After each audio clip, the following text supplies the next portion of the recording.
You can do a life audit at any age or stage of life. Don't waste time on things that are necessary or good for you. Life is short. Do the bits you have to do and use the rest of your life to have a wonderful time. This is Neenu Francis and welcome to Debit and Credit Show.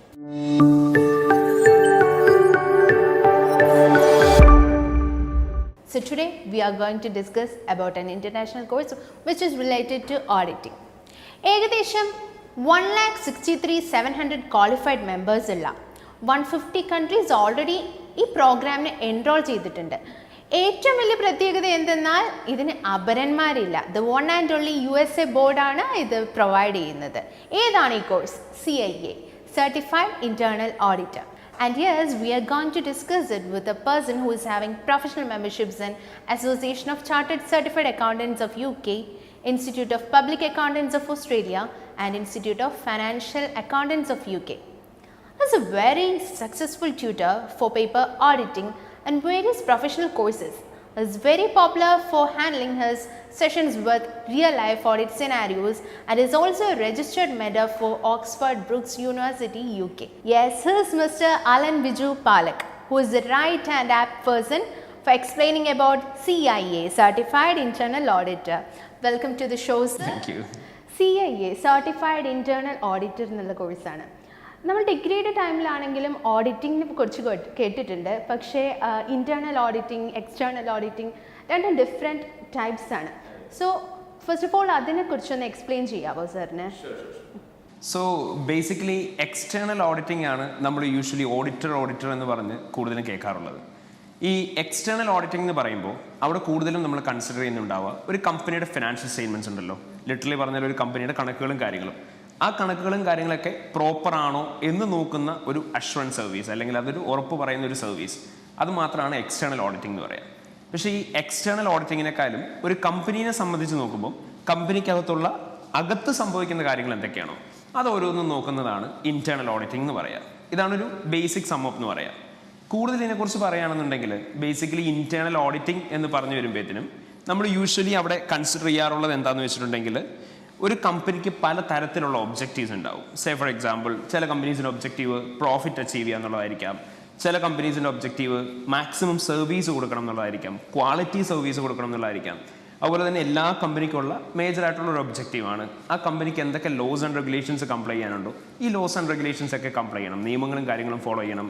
Same S that ആ കമ്പനിയുടെ operations may be manufacturing activities ആവാം, അങ്ങനെയുള്ള ഓരോ കാര്യങ്ങളും properly നടക്കുന്നുണ്ടാവണം. അവരുടെ financial reporting നമ്മൾ നേരത്തെ പറഞ്ഞ പോലെ തന്നെ ഒരു എക്സ്റ്റേണൽ ഓഡിറ്ററുടെ ഡ്യൂട്ടി പോലെ തന്നെ ഫിനാൻഷ്യൽ റിപ്പോർട്ടിംഗ് പ്രോപ്പർലി നടക്കുന്നുണ്ടാവണം. സോ ഇങ്ങനത്തെ ഒരുപാട് കാര്യങ്ങൾ നടക്കുന്നുണ്ടാവണം. ആൻഡ് ഈ കാര്യങ്ങളൊക്കെ പ്രോപ്പറായിട്ട് തന്നെ നടക്കുന്നതാണോ എന്ന് നോക്കുന്നതാണ് മെയിൻലി ഒരു ഇന്റേണൽ ഓഡിറ്ററുടെ ഡ്യൂട്ടി എന്ന് പറയാം. സോ ലിറ്ററലി പറയുകയാണെങ്കിൽ എക്സ്റ്റേണൽ ഓഡിറ്റർ ഫിനാൻഷ്യൽ ആയിട്ടുള്ള കാര്യങ്ങൾ മാത്രമേ നോക്കുന്നുള്ളൂ എന്നുണ്ടെങ്കിൽ ഇന്റേണൽ ഓഡിറ്റർ എന്ന് പറഞ്ഞാൽ ഒരു കമ്പനിക്കകത്ത് നടക്കുന്ന എല്ലാ ഓരോ കാര്യങ്ങളെക്കുറിച്ച് നോക്കുന്നുണ്ടാവും. ഇതാണ് മെയിൻലി ഒരു എക്സ്റ്റേണൽ ഓഡിറ്ററും ഇന്റേണൽ ഓഡിറ്ററും തമ്മിലുള്ള ഡിഫറൻസ് എന്ന് പറയാം. ഓക്കെ, സോ എന്താണ് CIA? അതും ഇന്റേണൽ ഓഡിറ്റിംഗും തമ്മിലുള്ള ബന്ധം എന്താണ്? CIA-യും ഇന്റേണൽ ഓഡിറ്റിംഗും തമ്മിലുള്ള ബന്ധം എന്താണെന്ന് ചോദിച്ചു കഴിഞ്ഞാൽ CIA എന്ന് പറയുന്നത് ഒരു പ്രൊഫഷനാണ്. അതായത് he's A certified internal auditor. ഒരു ഇന്റേണൽ ഓഡിറ്റർ ആവാൻ സർട്ടിഫിക്കറ്റ് കിട്ടിയ ഒരാളാണ് സർട്ടിഫൈഡ് ഇന്റേണൽ ഓഡിറ്റർ എന്ന് പറയുക. ഇൻസ്റ്റിറ്റ്യൂട്ട് ഓഫ് ഇന്റേണൽ ഓഡിറ്റേഴ്സ് എന്ന് പറയുന്ന ഒരു പ്രൊഫഷണൽ ബോഡിയുണ്ട്, IIA എന്ന് പറയും. So institute of internal auditors എന്ന് പറയുന്ന പ്രൊഫഷണൽ ബോഡി മാത്രമാണ് ഗ്ലോബലി ഇന്റേണൽ ഓഡിറ്റേഴ്സ് എന്ന് പറയുന്ന ഒരു പർട്ടിക്കുലർ പൊസിഷനിലേക്ക് സർട്ടിഫിക്കേഷൻ കൊടുക്കുന്ന ഒരു പർട്ടിക്കുലർ കോഴ്സ് ഓഫർ ചെയ്യുക. സോ ഈ ഒരു കോഴ്സ് അതിൻ്റെ റിക്വയർമെൻറ്റ്സ് എല്ലാം സാറ്റിസ്ഫൈ ചെയ്ത് അൾട്ടിമേറ്റ്ലി ഒരു CIA ആയി മാറിയ ഒരാളെയാണ് CIA എന്ന് പറയുക. ലിറ്ററലി പറഞ്ഞാൽ he's A certified internal auditor and he will be the person who is responsible for taking care of the internal auditing of a company. അയാളായിരിക്കും ഇന്റേണൽ ഓഡിറ്റിംഗ് ചെയ്യുന്നുണ്ടാവുക. ഇതാണ് CIA-യും ഇന്റേണൽ ഓഡിറ്റിംഗ് തമ്മിലുള്ള ബന്ധം എന്ന് പറയുക. സോ CIA എന്ന് പറഞ്ഞാൽ purely it's A qualification as well as നമുക്ക് ആ പൊസിഷനിലുള്ള ഒരാളെ എന്ത് വിളിക്കാം? സർട്ടിഫൈഡ് ഇന്റേണൽ ഓഡിറ്റർ എന്ന് വിളിക്കാം. നോർമലി ഒരു കമ്പനിയിൽ ഇന്റേണൽ ഓഡിറ്റേഴ്സ് ഉണ്ടാവും. അവർ ചിലപ്പോൾ വേറെ പല ക്വാളിഫിക്കേഷൻസും കഴിഞ്ഞിട്ടായിരിക്കാം എനിവേ CIA തന്നെ കംപ്ലീറ്റ് ആക്കണം എന്നില്ല അല്ലേ?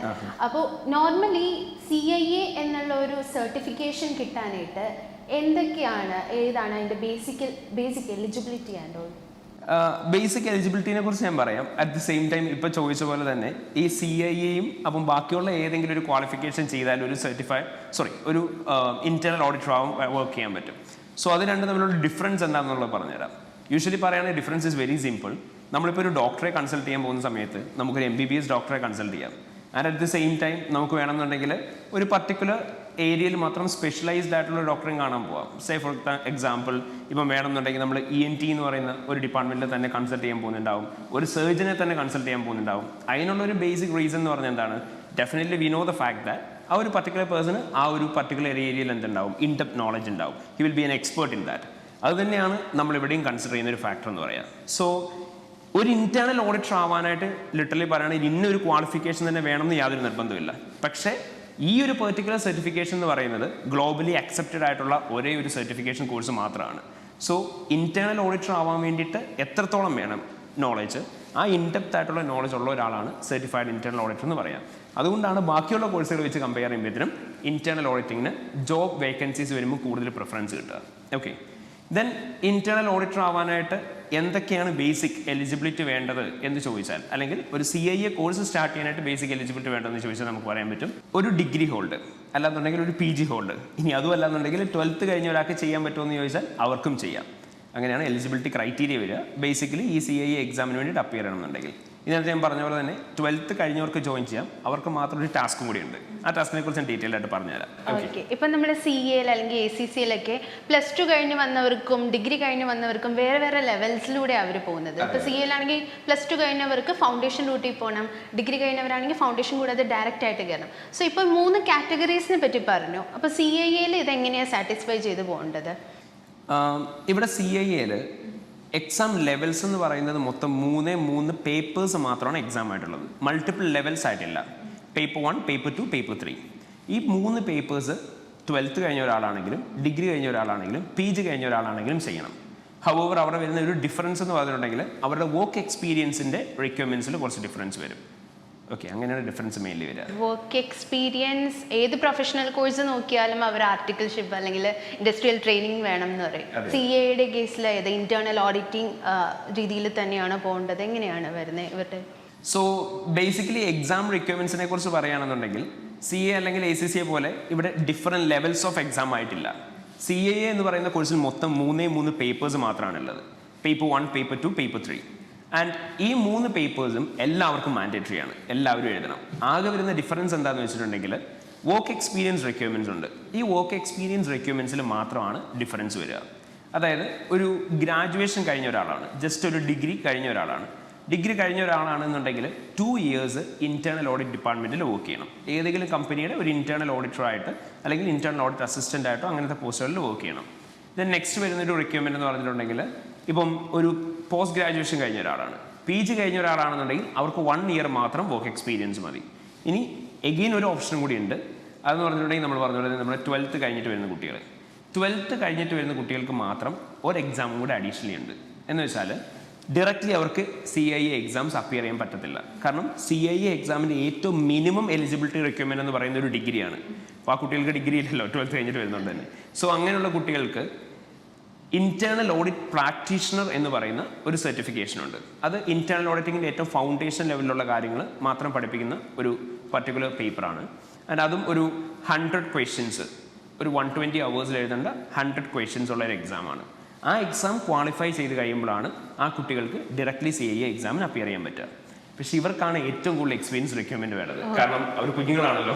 അതുകൊണ്ട് തന്നെ അവർക്ക് almost around 5 years work experience വേണം. ഓക്കെ, അത് മാത്രമാണ് ക്രൈറ്റീരിയയിൽ വരുന്ന ഡിഫറൻസ്, അല്ലെങ്കിൽ നമ്മൾ ജോയിൻ ചെയ്യുന്ന ലെവലിലുള്ള ഡിഫറൻസിനനുസരിച്ച് നമുക്ക് വരുന്ന മാറ്റങ്ങൾ എന്ന് പറയാം. സോ ഏറ്റവും ബെറ്റർ ഡിഗ്രി കഴിഞ്ഞിട്ട് വരുന്നതായിരിക്കുമോ, +2 കഴിഞ്ഞിട്ടായിരിക്കുമോ, മാസ്റ്റേഴ്സ് കഴിഞ്ഞിട്ടായിരിക്കും? Which one will be more better? So basically ഏത് ലെവലാണ് ബെറ്റർ എന്ന് ചോദിച്ചാൽ അങ്ങനെ ബെറ്റർ എന്ന് പറയാനായിട്ടൊരു പർട്ടിക്കുലർ ലെവലില്ല. കാരണം എന്താണെന്ന് വെച്ചാൽ ഇത്രയേ ഉള്ളൂ, ഏത് ലെവൽസ് ജോയിൻ ചെയ്യുന്നതുകൊണ്ട് കുഴപ്പമില്ല. അൾട്ടിമേറ്റ്ലി വന്നു കഴിയുമ്പോഴത്തേനും നമ്മളൊരു പ്രൊഫഷണലായി മാറുന്ന ആ ഒരു സ്റ്റേജ് എന്ന് പറയുന്നത് എല്ലാവർക്കും ഈക്വൽ ടൈം തന്നെയാണ് എടുക്കുക. കാരണം ഓൾറെഡി ഒരാളൊരു PG ക്വാളിഫിക്കേഷൻ ചെയ്ത ഒരാളാണ്. അപ്പോൾ ഓൾറെഡി അവരൊരു 5 years PGക്ക് വേണ്ടിയിട്ട് സ്പെൻഡ് ചെയ്യുന്നുണ്ടാവും. അതിനുശേഷം 1 year അവർ CIE പഠിക്കുന്നു. ദെൻ അവർ 1 more year വർക്ക് ചെയ്യുന്നു. അപ്പോൾ ലിറ്ററലി പറയുകയാണെങ്കിൽ എത്ര വർഷമായി? 7 years അടുത്തെടുത്തു. ആൻഡ് ഇൻ കേസ് എങ്ങാനും ഇപ്പോൾ ഒരാൾ ഡിഗ്രി പ്രോഗ്രാം കഴിഞ്ഞിട്ടാണ് വരുന്നത്, അങ്ങനെയാണെങ്കിൽ 3 years അവർ ഈ ഒരു പെർട്ടിക്കുലർ ഡിഗ്രി പ്രോഗ്രാമിന് വേണ്ടിയിട്ട് തന്നെ സ്പെൻഡ് ചെയ്യണം. അതിനുശേഷം 1 ഇയർ പഠിക്കുന്നു ആൻഡ് എഗെയിൻ അവരും 2 ഇയേഴ്സ് വർക്ക് ചെയ്യണം. അപ്പം വീണ്ടും അവർ എത്രയായി 7 ഇയേഴ്സ് ആയി. ആൻഡ് 12th കഴിഞ്ഞ് വരുന്നൊരു കുട്ടികളാണെന്നുണ്ടെങ്കിൽ ഈ നമ്മൾ ഓൾറെഡി പറഞ്ഞു ഇന്റേണൽ ഓഡിറ്റ് പ്രാക്ടീഷണർ എന്ന് പറഞ്ഞ എക്സാം എഴുതാനായിട്ട് ഒരു 6 months മാക്സിമം ഒരു 6 months ടൈം എടുക്കുന്നു. അതിനുശേഷം CAA പ്രോഗ്രാംസ് ചെയ്യാനായിട്ട് എഗെയിൻ അവരൊരു 1 ഇയർ എടുക്കുന്നു ആൻഡ് എഗെയിൻ അവർക്കുണ്ട് 5 years work experience. So ultimately മെമ്പർഷിപ്പിലേക്ക് വന്നു കഴിയുമ്പോഴത്തേനും എല്ലാവർക്കും എടുക്കുന്ന ഡ്യൂറേഷൻ എന്ന് പറഞ്ഞാൽ ഓൾമോസ്റ്റ് സെയിം ആണ്. ബട്ട് നമ്മൾ ഓൾറെഡി പറഞ്ഞ പോലെ തന്നെ നമുക്ക് മെമ്പർഷിപ്പ് കിട്ടണം എന്നുണ്ടെങ്കിൽ എക്സാംസ് എഴുതണം, പ്ലസ് നമ്മൾ പറഞ്ഞ ഈ വർക്ക് എക്സ്പീരിയൻസും വേണം. പക്ഷേ ടു ബി ഫ്രാങ്ക്, നമുക്കിപ്പോൾ വർക്ക് ചെയ്യണം എന്നുണ്ടെങ്കിൽ നമ്മൾ മെമ്പർ ആവണമെന്ന് യാതൊരു നിർബന്ധമില്ല, അല്ലെങ്കിൽ നമുക്കൊരു സർട്ടിഫൈഡ് ഇന്റേണൽ ഓഡിറ്റർ മെമ്പർഷിപ്പ് കിട്ടുമെന്ന് യാതൊരു നിർബന്ധമില്ല. നമ്മൾ എന്ത് മാത്രം ചെയ്താൽ മതി, നമ്മൾ ആ പ്രൊഫഷണൽ ബോഡിയുടെ എക്സാംസ് മാത്രം ക്വാളിഫൈ ആയൊക്കെ തന്നെ നമുക്ക് വർക്കിന് വേണ്ടിയിട്ട് കയറാൻ പറ്റും. സോ ഇപ്പോൾ 12th കഴിഞ്ഞിട്ട് വരുന്നൊരു കുട്ടിയാണെന്നുണ്ടെങ്കിൽ ഇപ്പോൾ ലിറ്ററലി പറയുകയാണെങ്കിൽ ആ കുട്ടിക്കൊരു 19 വയസ്സ് കഴിയുമ്പോൾ തന്നെ അല്ലെങ്കിൽ ഒരു 20 വയസ്സാവുന്നതിന് മുന്നേ തന്നെ ഒരു ഇന്റേണൽ ഓഡിറ്ററായിട്ട് ജോബിൽ കയറാൻ പറ്റും. സോ 12th കഴിഞ്ഞ് വരുന്ന വളരെ നല്ല കാര്യമാണ്. ഡിഗ്രി കഴിഞ്ഞിട്ട് വരുന്നതുകൊണ്ട് യാതൊരു പ്രശ്നമില്ല, ആൻഡ് PG കഴിഞ്ഞിട്ട് വരുന്നതുകൊണ്ട് യാതൊരു പ്രശ്നമില്ല. ബിക്കോസ് PG കഴിഞ്ഞിട്ട് വരുക എന്ന് പറയുമ്പോഴത്തേനും 1 ഇയർ മാത്രമാണ് വർക്ക് എക്സ്പീരിയൻസ് വേണ്ടത് നമുക്ക് മെമ്പർഷിപ്പ് കിട്ടാൻ വേണ്ടിയിട്ട്. സോ ഇങ്ങനെയാണ് അതിൻ്റെ ബെനിഫിറ്റ് വരിക. ഓക്കെ, CAA 3 പേപ്പേഴ്സ് ആണെന്ന് പറഞ്ഞു. സോ എങ്ങനെയാണ് ഇതിൻ്റെ എക്സാം പാറ്റേൺസ് ആയിട്ട് വരുന്നത്? സോ ഇൻ ടോട്ടൽ മൊത്തം 3 papers, paper 1, paper 2, paper 3. Paper 1 എന്ന് പറഞ്ഞിട്ടുണ്ടെങ്കിൽ it's essentials of internal auditing. So essentials of internal auditing കൊണ്ട് നമ്മൾ ഉദ്ദേശിക്കുന്ന ഇത്രയേ ഉള്ളൂ, വളരെ ബേസിക് ആയിട്ടുള്ള ഇന്റേണൽ ഓഡിറ്റിംഗുമായിട്ട് റിലേറ്റ് ചെയ്തുള്ള കാര്യങ്ങൾ. അതുപോലെ തന്നെ എന്താണ് ഇന്റേണൽ ഓഡിറ്റിംഗ്, ഒരു ഇന്റേണൽ ഓഡിറ്റേഴ്സിൻ്റെ റോൾ എന്താണ്, അങ്ങനെ ബേസിക്കലി ഒരു ഇന്റേണൽ ഓഡിറ്റർ അറിഞ്ഞിരിക്കേണ്ട എല്ലാ കാര്യങ്ങളും. അതാണ് എസെൻഷ്യൽസ് ഓഫ് ഇന്റേണൽ ഓഡിറ്റിംഗ് എന്ന് പറയുന്ന പേപ്പറിൻ്റെ അകത്ത് കവർ ചെയ്യുന്നത്. ആൻഡ് ആ ഒരു പേപ്പർ എന്ന് പറയുന്നത് ഇൻ ടോട്ടൽ 125 ക്വസ്റ്റ്യൻസ് ആയിരിക്കും എക്സാമിന് വരുന്നുണ്ടാവുക. ആൻഡ് ഈ 125 ക്വസ്റ്റ്യൻസ് നമുക്ക് എക്സാം എഴുതാൻ വേണ്ടിയിട്ട് നമുക്ക് ടോട്ടൽ 150 മിനിറ്റ്സ് ആണുള്ളത്. അതായത് 2.5 hours എക്സാംസ് വരുന്നുണ്ടാവുക. ദെൻ പേപ്പർ 2 എന്ന് പറയുന്നത് it is the practicals of internal auditing. So ഇവിടെയാണ് ലിറ്ററലി പറഞ്ഞാൽ ഒരു ഇന്റേണൽ ഓഡിറ്റർ ഓരോ സിറ്റുവേഷൻസിലും എങ്ങനെയാണ് പ്രവർത്തിക്കേണ്ടത്, അല്ലെങ്കിൽ ആളുടെ ഒബ്ജക്റ്റീവ്സ് എന്തൊക്കെയാണ്, ഓരോ സിറ്റുവേഷനിലും എന്തൊക്കെ കാര്യങ്ങളാണ് ആൾ ചെയ്യേണ്ടത്, ഇതായിരിക്കും പ്രാക്ടിക്കൽസ് ഓഫ് ഇന്റേണൽ ഓഡിറ്റിംഗിൻ്റെ അത് പഠിക്കുക. ആൻഡ് ഈ ഒരു പർട്ടിക്കുലർ പേപ്പർ എന്ന് പറയുന്നത് 100 ക്വസ്റ്റ്യൻസ് മാത്രമേ ഉണ്ടാവുള്ളൂ. ആൻഡ് 100 ക്വസ്റ്റ്യൻസ് എഴുതാനായിട്ട് 120 മിനിറ്റ്സ് ആയിരിക്കും ഉണ്ടാവുക, വിച്ച് മീൻസ് എക്സാക്ട്ലി 2 hours ആയിരിക്കും എക്സാം ഉണ്ടാവുക. ആൻഡ് അഡീഷണലി ഒരു പേപ്പർ കൂടിയാണുള്ളത്, പേപ്പർ 3. പേപ്പർ 3 എന്ന് പറയുന്നത് it's A business knowledge four internal auditing. Business knowledge four internal auditing എന്ന് പറയുമ്പോൾ as the term it self suggest, ഒരു ഇന്റേണൽ ഓഡിറ്റർ ഞാൻ പറഞ്ഞ പോലെ തന്നെ ഒരു കമ്പനിക്കകത്തുള്ള എല്ലാ കാര്യങ്ങളും നോക്കുന്നുണ്ട്. കോസ്റ്റിങ്ങുമായിട്ട് റിലേറ്റ് ചെയ്തുള്ള കാര്യങ്ങൾ നോക്കുന്നുണ്ടാവും, ഫിനാൻഷ്യൽസുമായിട്ട് റിലേറ്റ് ചെയ്തുള്ള കാര്യങ്ങൾ നോക്കുന്നുണ്ടാവും. അപ്പോൾ ഇങ്ങനെ ഒരുപാട് കാര്യങ്ങൾ നോക്കുന്നുണ്ട്. അപ്പോൾ ഈ കാര്യങ്ങളെക്കുറിച്ചൊക്കെ ആൾക്ക് പ്രോപ്പർ നോളജ് ഉണ്ടെങ്കിൽ മാത്രമല്ലേ പ്രോപ്പർലി നോക്കാൻ പറ്റുള്ളൂ. സോ അതുകൊണ്ട് തന്നെ ഒരു ബിസിനസ്സിനെ കുറിച്ചിട്ട് ആഡിക്വേറ്റ് നോളജ് കിട്ടാൻ വേണ്ടിയിട്ട് എന്തൊക്കെയാണ് വേണ്ടത്, അതാണ് ആ പേപ്പർ 3-ക്കകത്തുള്ളത്. പേപ്പർ 3 എന്ന് പറയുന്നത് എഗെയിൻ 100 ക്വസ്റ്റ്യൻസ് മാത്രമുള്ളൊരു പേപ്പറാണ്. ആൻഡ് അത് എഴുതാൻ വേണ്ടിയിട്ട് 120 മിനിറ്റ്സ് ആയിരിക്കും ഉണ്ടാവുക, 2 hours തന്നെ. ഓക്കെ, സോ അപ്പോൾ ഒരു പേപ്പർ എന്ന് പറയുന്നത് ഇറ്റ്സ് 125 ക്വസ്റ്റ്യൻസ് വരുന്ന ഒരു particular paper, that's paper 1 with 2.5 hours for writing the paper. And ബാക്കിയുള്ള 2 പേപ്പേഴ്സ് എന്ന് പറയുന്നത് നമ്മളിപ്പോൾ പറഞ്ഞ പോലെ തന്നെ 100 ക്വസ്റ്റ്യൻസ് ഈച്ച് ആയിരിക്കും വരിക, 2 hours ആയിരിക്കും അറ്റൻഡ് ചെയ്യാനായിട്ട് ഉണ്ടാവുക. സോ ഇതാണ് 3 പേപ്പേഴ്സ് എന്ന് പറയുന്നത്. ഓക്കെ, കമ്പ്യൂട്ടർ ബേസ്ഡ് എക്സാമിനേഷൻസ് ആണ്, ഓൺലൈൻ എക്സാമിനേഷൻസ് ആണ്. പക്ഷേ ഇത് ഒരാൾക്ക് വീട്ടിലിരുന്ന് എഴുതാൻ പറ്റുമോ? അതുപോലെ തന്നെ എങ്ങനെയായിരിക്കും, എപ്പോഴായിരിക്കും ഒരാൾക്ക് എക്സാമിന് അറ്റംപ്റ്റ് ചെയ്യാൻ പറ്റുന്നത്? അതെ, എക്സാംസ് വരുന്നതെല്ലാം ഓൺലൈൻ ബേസ്ഡ് ആയിട്ടാണ് എക്സാംസ് വരിക. ആൻഡ് ലിറ്ററലി പറയുകയാണെങ്കിൽ നമുക്ക് എല്ലാ ദിവസവും തന്നെ എക്സാം എഴുതാം, ഇഷ്ടമുള്ള ദിവസം നമുക്ക് ഓപ്റ്റ് ചെയ്യാം. എല്ലാ ദിവസവും തന്നെ എക്സാം അവൈലബിൾ ആണ്. And almost 900 centres through out the globe exams നമുക്ക് അവൈലബിൾ ആണ്. സോ നമ്മളിപ്പോൾ പറയുകയാണെന്നുണ്ടെങ്കിൽ പിയേഴ്സൺസ് എന്ന് പറയുന്ന ഗ്രൂപ്പാണ് എക്സാംസ് കണ്ടക്ട് ചെയ്യുക. അപ്പോൾ ഈ പേഴ്സൻ്റെ സെൻറ്റേഴ്സ് എവിടെയൊക്കെയാണോ കേരളത്തിൽ അവൈലബിൾ ആയിട്ടുള്ള ഏത് സെൻറ്ററിൽ വേണമെങ്കിലും, സെൻറ്റർ പോലെ, അതെ, അതുപോലെ തന്നെ IELTS ഒക്കെ എഴുതുന്ന സെൻറ്റേഴ്സ് ഉണ്ടല്ലോ, അതുപോലെ തന്നെ നമുക്ക് പോയിട്ട് സെൻറ്റേഴ്സിൽ എക്സാംസിന് അപ്പിയർ ചെയ്യാം. നമുക്ക് ഇഷ്ടമുള്ള ഡേയ്സ് ആണ് നമ്മൾ ഓപ്റ്റ് ചെയ്യുന്നത്. എല്ലാ ദിവസവും എക്സാം അവൈലബിൾ ആണ്. സോ ചലഞ്ച് എക്സാം എന്ന് പറഞ്ഞാൽ ഇത്രയേ ഉള്ളൂ, ഓൾറെഡി ഒരു പ്രൊഫഷണൽ ബോഡിയിൽ മെമ്പർഷിപ്പ് ഉള്ള ഒരാൾക്ക് അഡീഷണലി പുതിയൊരു പ്രൊഫഷണൽ ബോഡിയിലും കൂടെ മെമ്പർഷിപ്പ് എടുക്കാൻ വേണ്ടിയിട്ട് കിട്ടുന്ന ഒരു ഓപ്ഷനാണ് ചലഞ്ച് എക്സാം എന്ന് പറയുന്നത്. സോ നമ്മളിപ്പോൾ പറഞ്ഞല്ലോ, യൂഷ്വലി ഒരു കുട്ടി എഴുതുമ്പോൾ 3 പേപ്പേഴ്സ് എഴുതണം നമുക്ക് കിട്ടണം എന്നുണ്ടെങ്കിൽ. ബട്ട് ഇപ്പോൾ ACCA ക്വാളിഫൈഡ് ആയിട്ടുള്ള ഒരാളാണ്, അല്ലെങ്കിൽ മറ്റേതെങ്കിലും റെക്കഗ്നൈസ്ഡ് ആയിട്ടുള്ള ഒരു പ്രൊഫഷണൽ ബോഡിയിൽ ഒരു മെമ്പർ ആണെന്നുണ്ടെങ്കിൽ ഓട്ടോമാറ്റിക്കലി നമുക്ക് ഈ ചലഞ്ച് എക്സാമിന് വേണ്ടിയിട്ട് അപ്പിയർ ചെയ്യാം. ചലഞ്ച് എക്സാമിന് അപ്പിയർ ചെയ്തിട്ട് നമുക്ക് CIE ക്വാളിഫൈഡ് ആവാം. ബട്ട് അതിനകത്തൊരു ലിമിറ്റേഷൻ എന്താണെന്ന് വെച്ചാൽ ചലഞ്ച് എക്സാംസ് എപ്പോഴും അവൈലബിൾ അല്ല. ബേസിക്കലി ഒരു 2 years അല്ലെങ്കിൽ 3 years ഒക്കെ കൂടുമ്പോൾ ACCA അല്ലെങ്കിൽ ഏതാണോ പർട്ടിക്കുലർ പ്രൊഫഷണൽ ബോഡി അവർ കൊടുക്കുന്ന ഒരു ഓഫറാണ് ചലഞ്ച് എക്സാം എന്ന് പറയുന്നത്. CIE ഒരു ഇന്റർനാഷണൽ കോഴ്സാണ്. അപ്പോൾ ഇതിന് ഇൻ്റർനാഷണൽ ലെവലിൽ മാത്രമാണോ സ്കോപ്പും കാര്യങ്ങളും വരുന്നത്, അല്ലെങ്കിൽ നമ്മുടെ നാട്ടിൽ എങ്ങനെയായിരിക്കും ഇതിൻ്റെ സ്കോപ്സ് ആൻഡ് ഓൾ വരുന്നത്? ഓഫ് കോഴ്സ് നമ്മുടെ നാട്ടിലും സ്കോപ്പ് അവൈലബിൾ ആണ്. സ്കോപ്പ് അവൈലബിൾ ആണെന്ന് പറയാനുള്ള റീസൺ ഇതാണ്. ഒരു ഇൻറ്റേർണൽ ഓഡിറ്ററായിട്ട് വർക്ക് ചെയ്യാൻ വേണ്ടിയിട്ട് നമുക്കൊരു എന്ത് പ്രൊഫഷണൽ ക്വാളിഫിക്കേഷൻ ഉണ്ടെങ്കിലും നമുക്ക് ഇൻറ്റേർണൽ ഓഡിറ്ററായിട്ട് വർക്ക് ചെയ്യാം. ഹൗവർ നമ്മൾ പറഞ്ഞ പോലെ തന്നെ ഗ്ലോബലി റെക്കഗ്നൈസ്ഡ് ആയിട്ടുള്ള ഇൻറ്റേർണൽ ഓഡിറ്റർ ആവാൻ വേണ്ടിയിട്ട് ഉള്ള ഒരേ ഒരു ക്വാളിഫിക്കേഷനാണ് സർട്ടിഫൈഡ് ഇൻറ്റേർണൽ ഓഡിറ്റർ എന്ന് പറയുന്ന qualification, which is being provided by IIA. അപ്പോൾ അതുകൊണ്ട് തന്നെ ഇൻറ്റേർണൽ ഓഡിറ്ററായിട്ട് ഒരു പർട്ടിക്കുലർ കൺട്രിയിൽ, even if it is in India, ഒരു ഇൻറ്റേർണൽ ഓഡിറ്ററായിട്ട് വർക്ക് ചെയ്യാനായിട്ടുള്ള വേക്കൻസി ഉണ്ടോ, അവിടെ ഡെഫിനറ്റ്ലി ഒരു CIA ക്വാളിഫൈഡ് ആയിട്ടുള്ള ഒരാൾക്ക് ജോയിൻ ചെയ്യാം. ആൻഡ് എല്ലാ കൺട്രിയിലും ഒരുപാട് റെഗുലേഷൻസ് ഉണ്ട്, ഒരുപാട് നിയമങ്ങളുണ്ടാവും. ഒരു പർട്ടിക്കുലർ ക്രൈറ്റീരിയ മീറ്റ് ചെയ്ത് കഴിഞ്ഞിട്ടുണ്ടെങ്കിൽ ആ കമ്പനിയിൽ ഒരു ഇൻറ്റേർണൽ ഓഡിറ്റ് ടീം മാൻഡേറ്ററി ആയിട്ട് ഉണ്ടാവണം എന്ന്. സേ ഫോർ എക്സാമ്പിൾ ഇപ്പോൾ ഇന്ത്യയിലാണെന്നുണ്ടെങ്കിൽ എല്ലാ ലിസ്റ്റഡ് കമ്പനീസിലും സ്റ്റോക്ക് മാർക്കറ്റിൽ രജിസ്റ്റർ ചെയ്തേക്കുന്ന കമ്പനീസിലൊക്കെ ഇൻറ്റേർണൽ ഓഡിറ്റേഴ്സ് വേണം എന്നുള്ള മാൻഡേറ്ററി റിക്വയർമെൻ്റ് ആണ്. സെയിം as ദാറ്റ് ഇപ്പം കമ്പനിയുടെ ഷെയർ ക്യാപിറ്റൽ ഇത്ര ഉണ്ട് എന്നുണ്ടെങ്കിൽ, അല്ലെങ്കിൽ ടേൺ ഓവർ ഇത്ര ഉണ്ടെന്നുണ്ടെങ്കിൽ, ഒരുപാട് ഞാൻ പറയുന്നില്ല, സോ ലിറ്ററലി പറയുകയാണെങ്കിൽ ഇത്രയേ ഉള്ളൂ, എന്തെങ്കിലും കുറച്ച് ക്രൈറ്റീരിയസ് ഉണ്ടാവും, എല്ലാ കൺട്രീസിലും ഉണ്ടാവും. ആ ക്രൈറ്റീരിയ മീറ്റ് ചെയ്യുന്ന എല്ലാ കമ്പനീസും എന്ത് ചെയ്യുന്നുണ്ടാവണം, ഇൻറ്റേർണൽ ഓഡിറ്റേഴ്സിനെ വെക്കുന്നുണ്ടാവണം. ആൻഡ് ആ ഇൻറ്റേർണൽ ഓഡിറ്റർ എന്ന് പറയുന്ന ആ പോസ്റ്റിലേക്ക് ഏറ്റവും ആപ്റ്റ് ആയിട്ടുള്ള ഒരാളെന്ന് പറയുന്നത് ഡെഫിനറ്റ്ലി ആരായിരിക്കും, CIA ക്വാളിഫൈ ആയിരിക്കും. സോ അതുകൊണ്ട് തന്നെയാണ് ഇവിടെ എല്ലായിടത്തും സ്കോപ്പ് ഉണ്ട് എന്ന് നമ്മൾ പറയുന്നത്. അതുപോലെ തന്നെ ഇപ്പം ഈ റെഗുലേഷൻസ് ഒക്കെ റീസെൻ്റ്ലി എന്നല്ല, എന്നാലും ഒരുപാട് മുന്നേ ഇല്ലായിരുന്നു. അപ്പോൾ അതുകൊണ്ട് തന്നെയാണ് ഈ ഒരു കോഴ്സ് ഇപ്പോൾ കൂടുതൽ അറിയപ്പെട്ട് തുടങ്ങിയത്. കാരണം ഇപ്പോഴാണ് ഓൾമോസ്റ്റ് എല്ലാ രാജ്യങ്ങളിലും ഇൻറ്റേർണൽ ഓഡിറ്റേഴ്സിനെ വേണം എന്നുള്ള റൂൾ ഇത്രയും മാൻഡേറ്ററി ആയത്. സോ അതുകൊണ്ട് തന്നെ ഇനി അങ്ങോട്ട് വരാൻ പോകുന്ന പീരീഡിലും ഡെഫിനറ്റ്ലി സ്കോപ്പ് ഉണ്ടാവും. എന്താണെങ്കിലും ഒരിക്കലും കമ്പനികളെല്ലാം നിർത്തി പോകുന്നില്ലല്ലോ, പുതിയ പുതിയ കമ്പനീസ് വന്നുകൊണ്ടിരിക്കുകയല്ലേ. സോ ഓഫ് കോഴ്സ് സ്കോപ്പ് ഉണ്ടാവും. ഓക്കെ. ആൻഡ് ഫ്രഷറിനും അതുപോലെ CA കംപ്ലീറ്റ് ആയ എക്സ്പീരിയൻസ് ഉള്ള ആൾക്കാർക്കും എങ്ങനെയായിരിക്കും എൻ്റെ salary package and all approximate?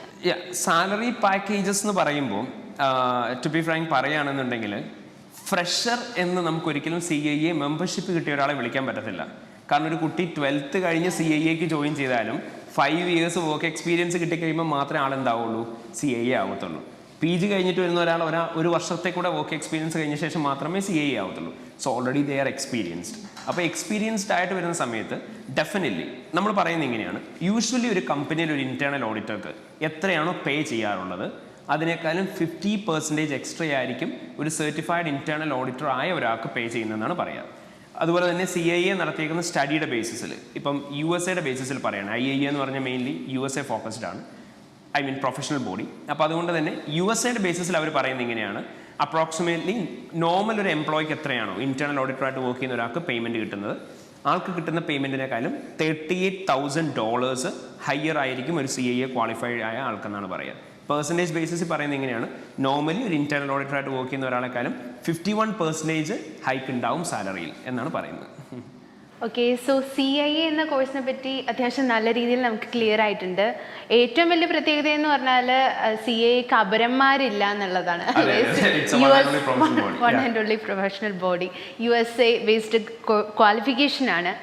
അപ്പോൾ ആ ഒരു കോഴ്സിനെ പറ്റി നല്ല രീതിയിൽ തന്നെ ആലൻ ബിജു സർ നമുക്ക് എക്സ്പ്ലെയിൻ ചെയ്ത് തന്നിട്ടുണ്ട്. Thank you so much sir. Thank you so much. Logic, School of Management. It is simple logic.